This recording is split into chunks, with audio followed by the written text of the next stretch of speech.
Hello student, कैसे हैं आप? आशा करते हैं कि आप अच्छे होंगे। चंद्रभान सिंह इंटर कॉलेज इटबारा गौर बस्ती द्वारा संचालित ऑनलाइन क्लास में मैं जितेंद्र कुमार। आज मैं आप लोगों के लिए कक्षा 9 की केमिस्ट्री का जो पहला चैप्टर है हमारे आसपास के पदार्थ, इससे कुछ टॉपिक्स को मैं लेके आया हूँ। ठीक है, इसको आप अच्छे से पढ़ेंगे और इसका नोट्स बनाएंगे। ठीक है, तो आप देखते हैं हमारे आसपास कौन से पदार्थ हैं। पेड़ पौधे, कुर्सी, मेज, किताब, बेड, पंखा, ये सारे हमारे आसपास बहुत सारे पदार्थ हैं। ठीक है ना। इन पदार्थों को हम क्या कर सकते हैं? टच कर सकते हैं। इनको हम ऊपर से नीचे छोड़ दें तो नीचे क्या होता है? गिर जाता है। इसका मतलब कि इसमें भार होता है। और जहाँ इन वस्तुओं को, इन पदार्थों को रख दिया जाता है, ठीक है, वो क्या करता है? स्थान घेर लेता है। ठीक है, तो हम कह सकते हैं कि जो पदार्थ होते हैं ये द्रव्य होते हैं। क्या होते हैं? द्रव्य होते हैं। और द्रव्य है क्या? तो द्रव्य वे वस्तुएं हैं जो स्थान घेरती हैं तथा जिसमें भार होता है, द्रव्य कहलाते हैं। ठीक है, द्रव्य कहलाते हैं। द्रव्य का ज्ञान हम अपनी ज्ञानेंद्रियों द्वारा कर सकते हैं।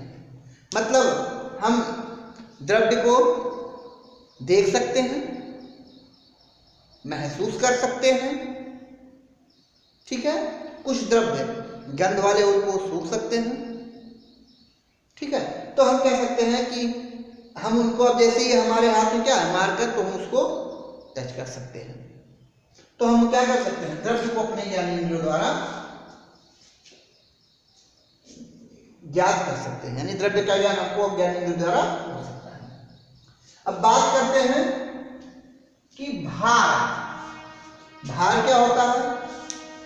तो आप जानते हैं कि पृथ्वी प्रत्येक वस्तु को अपनी ओर खींचती है। क्यों खींचती है? क्योंकि पृथ्वी वस्तु पर बल लगाती है, जिससे प्रत्येक वस्तु पृथ्वी के केंद्र की ओर गिर जाती है, यानी पृथ्वी पर गिर जाती है। तो उसको कहते हैं भार। तो हम कह सकते हैं कि पृथ्वी किसी वस्तु को जिस बल से अपनी ओर आकर्षित करती है, उसे उस वस्तु का भार कहते हैं। ठीक है, जैसे किसी पेड़ पर आम है, आम आधी चली, आम नीचे गिर गया। इसका मतलब आम को पृथ्वी ने अपनी ओर क्या किया? आकर्षित किया। इसका मतलब है आम में क्या है? भार है। ठीक है, अब अगर हम वही चीज जो अभी हमने ऊपर बताया है, पदार्थ क्या है, तो पदार्थ द्रव्य होता है। क्या होगा? द्रव्य होता है जो छोटे छोटे कणों से मिलकर बना होता है। इन कणों को हम क्या कहते हैं? अपनी नग्न आंखों द्वारा नहीं देख सकते, ये बहुत छोटे छोटे होते हैं। तो अगर हम बात करते हैं पदार्थ की, तो वे संसार में वो सभी वस्तुएं द्रव्य होती हैं। कौन कौन सी? जिसमें भार होता है और जो स्थान घेरती हैं। यानी वे सभी वस्तुएं द्रव्य होती हैं जिसमें भार होता है और जो स्थान घेरती हैं। इन वस्तुओं को हम क्या कर सकते हैं? अपने ज्ञानेंद्रियों द्वारा महसूस कर सकते हैं, इनका ज्ञान प्राप्त कर सकते हैं। तो इसको आप नोट कर लेंगे। अब हम लोग पढ़ेंगे पदार्थ की भौतिक अवस्थाएं या द्रव्य की भौतिक अवस्थाएं। हमने कहा था कि द्रव्य और पदार्थ एक ही है। ठीक है, तो द्रव्य की जो है वो 3 मूल भौतिक अवस्थाएं हैं: ठोस, द्रव और गैस। ठीक है, 2 अतिरिक्त अवस्थाओं की खोज हुई है: प्लाज्मा अवस्था, बोस-आइंस्टीन कंडेंस अवस्था। ठीक है, इन दोनों के बारे में आप आगे की कक्षाओं में पढ़ेंगे। जो आपका मेन है वो आपका ये है। ठीक है, पहला क्या है? ठोस, दूसरा क्या है? द्रव, और तीसरा क्या है? गैस। अब ठोस क्या है? वे सभी पदार्थ जिनके आकृति और आयतन निश्चित होते हैं। वे सभी पदार्थ जिनके आकृति और आयतन निश्चित होते हैं। ठीक है, क्या कहलाते हैं? ठोस कहलाते हैं। दूसरा द्रव। ठीक है, द्रव का आयतन तो निश्चित है पर आकृति निश्चित नहीं है। क्यों निश्चित नहीं है? क्योंकि द्रव को जिस बर्तन में रखा जाता है, ठीक है, द्रव उसी की आकृति ग्रहण कर लेता है। जैसे द्रव को एक कटोरी में रखा गया, ठीक है, तो द्रव ने यह आकार ग्रहण कर लिया। द्रव को आप एक ग्लास में रख दीजिए तो द्रव ने क्या किया? ये आकृति ग्रहण कर लिया। तो यहां ठोस का ही हम कह सकते हैं कि आकृति तथा आयतन निश्चित। ठीक है ना? और इसका क्या है? आयतन निश्चित। और आकृति की बात करें, आकृति तो आकृति क्या है? अनिश्चित। क्या है? अनिश्चित। ठीक है, अगर तीसरी अवस्था की बात करते हैं, गैस। ठीक है, तीसरी अवस्था की बात करते हैं, गैस। तो गैस में क्या होता है? ना ही इसकी आकृति निश्चित होती है और ना ही इसका आयतन निश्चित होता है। ठीक है, यानी हम कह सकते हैं कि इसकी जो है आकृति तथा आयतन अनिश्चित है।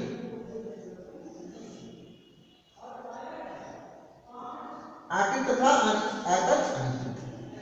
ठीक है, अब अगर हम बातें करें, अभी हम लोगों ने पढ़ा कि ये जो है द्रव्य वो छोटे छोटे कणों से मिलकर बने हैं। ठीक है, तो अब इन कणों की हम, ठीक है, इन कणों के बारे में हम देखते हैं कि कैसे अनिश्चित है, कैसे निश्चित। अब यहां हम मान लेते हैं कि यहां ये जो है ठोस के कण हैं। किसके कण हैं? ठोस के कण।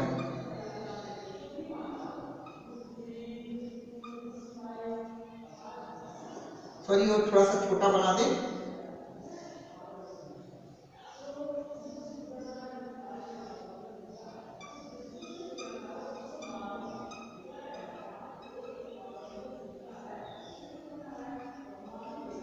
ये कैसे हैं? ठोस के कण हैं। ये पास पास हैं। ये कैसे हैं? पास पास हैं और एक दूसरे से बंधे हुए हैं। एक दूसरे से बंधे हुए हैं, इसका मतलब कि जब एक दूसरे से बंधे हुए हैं तो इनमें आकर्षण बल ज्यादा है, इसलिए क्या है? इनका आकृति और आयतन दोनों निश्चित है। ठीक है ना? अगर यही बात करते हैं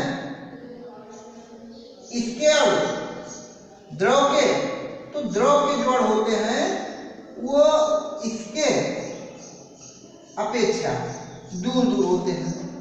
ठोस की अपेक्षा द्रव के और क्या होंगे? दूर दूर होंगे, इसलिए इनमें जो है आकर्षण बल थोड़ा सा कम होता है। इनके अणुओं के मध्य आकर्षण बल कैसा होता है? कम होते हैं। और तीसरा, अगर हम इसकी बात करें, इसके अणुओं की बात करें, तो इसके अणु जो होते हैं बहुत दूर दूर होते हैं। ठीक है, इसके अणु क्या होते हैं? बहुत दूर दूर होते हैं, इसलिए इनके मध्य आकर्षण बल बिल्कुल नहीं होता है। इनके मध्य क्या होते हैं? आकर्षण बल बहुत ही कम होता है। तो जब आकर्षण बल बहुत कम होता है, इसलिए इनके आकृति और आयतन क्या होते हैं? दोनों अनिश्चित होते हैं। ठीक है, आपको पता होगा कि गैसों को हम प्रायः बंद बर्तनों में ही रख सकते हैं। खुले बर्तन में रखेंगे तो ये क्या हो जाएंगे, इसके अणु बाहर निकल जाएंगे। तो इसकी परिभाषा क्या करेंगे, ठोस, द्रव और गैस की परिभाषा आप अपने मन से लिखेंगे। एक बार सुन लीजिए, द्रव्य की वह अवस्था, ठीक है, जिसकी आकृति और आयतन दोनों निश्चित होते हैं, ठोस अवस्था कहलाता है। ठीक है, एग्जाम्पल में आप कह सकते हैं कि लोहा, लकड़ी, किताब आदि, ये क्या है आपके एग्जाम्पल है, उदाहरण। दूसरा आप लिखेंगे द्रव्य की वह अवस्था जिसका आयतन तो निश्चित होता है पर आकृति निश्चित नहीं होता है। ठीक है, ऐसी अवस्था को क्या कहते हैं, द्रव अवस्था कहते हैं। ठीक है, आप जानते हैं इसको एग्जाम्पल में तेल, पानी, पेट्रोल, ऐसे बहुत सारे हैं जो कि द्रव अवस्था में। तीसरा है गैस अवस्था। द्रव्य की वह अवस्था जिसकी आकृति और आयतन दोनों निश्चित नहीं होता है। कौन सी अवस्था कहलाएगा, गैस अवस्था। हम यहाँ, ठीक है, कई गैसों के CO2 यानी कार्बन डाइऑक्साइड, ऑक्सीजन गैस यानी हम कह सकते हैं ऑक्सीजन गैस, हाइड्रोजन गैस, ये सब। ठीक है, तो इसको आप नोट करेंगे। ठीक है,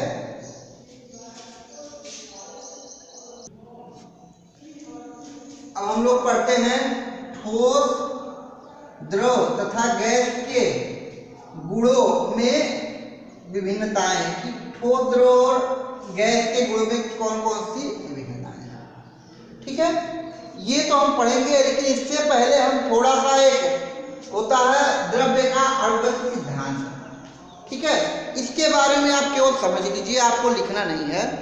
ठीक है, क्योंकि आगे की क्लासों में आपको अणुगत सिद्धांत क्या कहता है कि प्रत्येक पदार्थ जो है वो अणुओं से मिलकर बना है।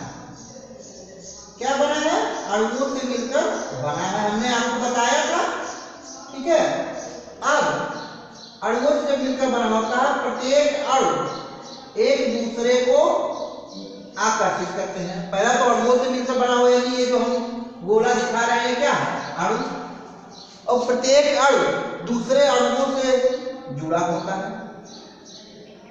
ठीक है, जो ये जुड़ा होता है, ठीक है, यानी ये जुड़ने में जो बल लगा है इसको बोलते हैं आकर्षण बल। कौन सा बल, आकर्षण बल, आकर्षण बल। ठीक है, और ये तीसरा नंबर जो है, इन अणुओं के बीच जो ये आपको स्थान दिख रहा है, इनको हम बोलते हैं अंतरा आणविक आकाश या स्थान। इनको क्या बोलते हैं, अंतराणविक आकाश या स्थान। ठीक है ना, तो ये फिर से एक बात देख लीजिए कि प्रत्येक अणु यानी प्रत्येक पदार्थ किससे मिलकर बना होता है, अणुओं से मिलकर बना होता है। ठीक है, दूसरा नंबर, अणु जो होते हैं एक दूसरे से आकर्षण बल द्वारा जुड़े होते हैं। तीसरा नंबर, अणुओं के मध्य जो स्थान होता है उनको क्या कहते हैं, अंतराणविक स्थान। ठीक है, जिनमें ये स्थान ज्यादा होता है, तो स्थान ज्यादा कम होगा जब अणु दूर दूर होंगे तो स्थान ज्यादा होगा। तो अगर हम बात करते हैं कि ठोस में स्थान कम होता है, द्रव में थोड़ा सा ज्यादा होता है, और गैस में स्थान क्या होता है, बहुत ज्यादा होता है। ठीक है, अब स्थान ज्यादा कम होंगे जब आकर्षण बल कम होगा। तो ठोस में आकर्षण बल ज्यादा होगा इसलिए स्थान कम होगा, द्रव में आकर्षण बल थोड़ा सा कम होगा इसलिए स्थान क्या होगा, ठोस से ज्यादा होगा। द्रव में आकर्षण बल भी कम होगा और स्थान बहुत ज्यादा होगा। ठीक है, तो इस आधार पे हम क्या करते हैं, आप लोग को कुछ उसके आधार पे कुछ और आपको इनके गुण को बताते हैं, आप ध्यान से देखते जाइए। पहला जो है आकृति, तो ठोस की आकृति कैसी है, निश्चित। कैसी है, निश्चित है। द्रव की भी, द्रव क्या है, अनिश्चित, अनिश्चित। और द्रव गैस का भी क्या है, अनिश्चित। ठीक है ना, अनिश्चित। अब अगर हम आयतन की बात करें तो इसका आयतन कैसा है, निश्चित। इसका भी क्या है, निश्चित। और इसका क्या है, अनिश्चित। तीसरा नंबर घनत्व। घनत्व से यहां मतलब है कि अणुओं का घनत्व। तो ठोस के अणु कैसे हैं, बहुत पास पास हैं, तो अधिक है। घनत्व कैसा होगा, अधिक। ठीक है, ये क्या हो जाएगा, ठोस से कम, ठोस से कम होगा। ठीक है, और ये हो जाएगा सबसे कम, सबसे कम। यानी ठोस के अणुओं का, यहाँ अणुओं से मतलब ठोस के अणुओं का घनत्व क्या होगा, सबसे अधिक होगा। द्रव में ठोस से कम होगा और गैस में सबसे कम होगा। अब हो गया दाब का प्रभाव। दाब का प्रभाव मतलब इसको दबाया जा सकता है, तो दाब का प्रभाव ठोस को क्या है, जैसे इसको दबाना है तो बहुत कम दबेगा, ये हो जाएगा कम। ठीक है, क्या हो जाएगा, कम या बहुत कम। ठीक है, हम कह सकते हैं कम, कम नहीं बहुत कम कह सकते हैं, बहुत कम, बहुत कम। और ये हो जाएगा कम, और ये आपका हो जाएगा अधिक। यानी इसके द्रव क्या है, आप जानते हैं इसके अणु कैसे हैं, दूर दूर हैं, तो इसको हम क्या कर सकते हैं, पास पास पास पास से बिल्कुल पास ले आया जा सकता है। और इनको कैसे पास ले आएंगे, दबाएंगे, तभी इनके अणु पास आ सकते हैं। तो इसलिए इसमें क्या होता है, दबाव बहुत अधिक होता है। अब अगर हम क्या करते हैं अंतराल का आकाश की, तो हमने बताया कि इसमें क्या होता है, ठोस में बहुत कम, बहुत कम। ठीक है, इसमें हो जाएगा कम और ये हो जाएगा अधिक। यानी हम कह सकते हैं कि अंतराल का आकाश क्या होता है, ठोस में बहुत कम होता है, इसलिए ठोस में बहुत कम होता है, इसलिए बहुत इसको कम दबाया जा सकता है। ठीक है, दूसरा है द्रव में क्या है, कम है। ठीक है, और तीसरा क्या है, अधिक है। अब हम क्या करते हैं आणविक संरचना। तो आणविक संरचना क्या होती है, ये है आणविक संरचना, अणु बहुत पास पास। ठीक है, इसके अणु क्या हो जाएंगे, बहुत पास पास हो जाएंगे, समझ रहे ना। तो इनके अणु क्या हो जाएंगे, पास पास हो जाएंगे। अणु के मध्य प्रबल बंध, यानी अणु कैसे होते हैं, अणुओं के मध्य प्रबल बंध होते हैं।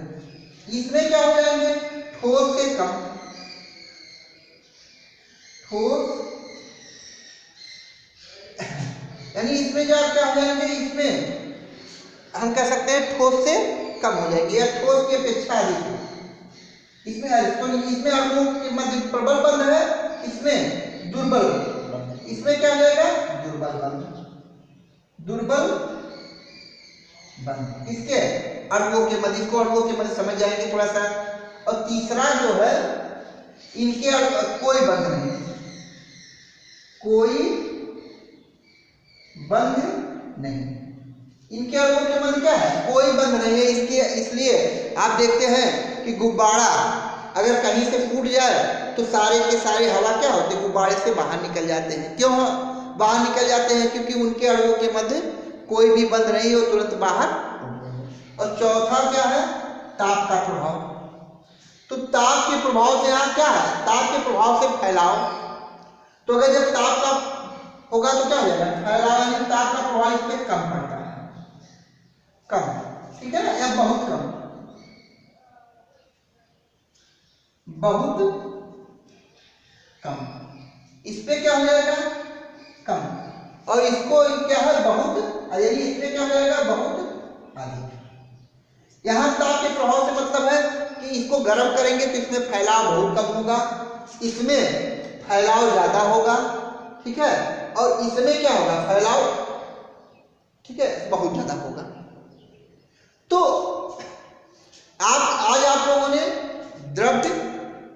द्रव्य की मुख्य अवस्थाएं और जो मुख्य अवस्थाएं ठोस, द्रव तथा गैस, उनमें भिन्नताएं, इसका आप अच्छे से नोट्स बनाओगे। अगले टॉपिक में आप लोग अवस्था परिवर्तन के बारे में पढ़ेंगे, ठीक है। तब तक आप स्वस्थ रहिए।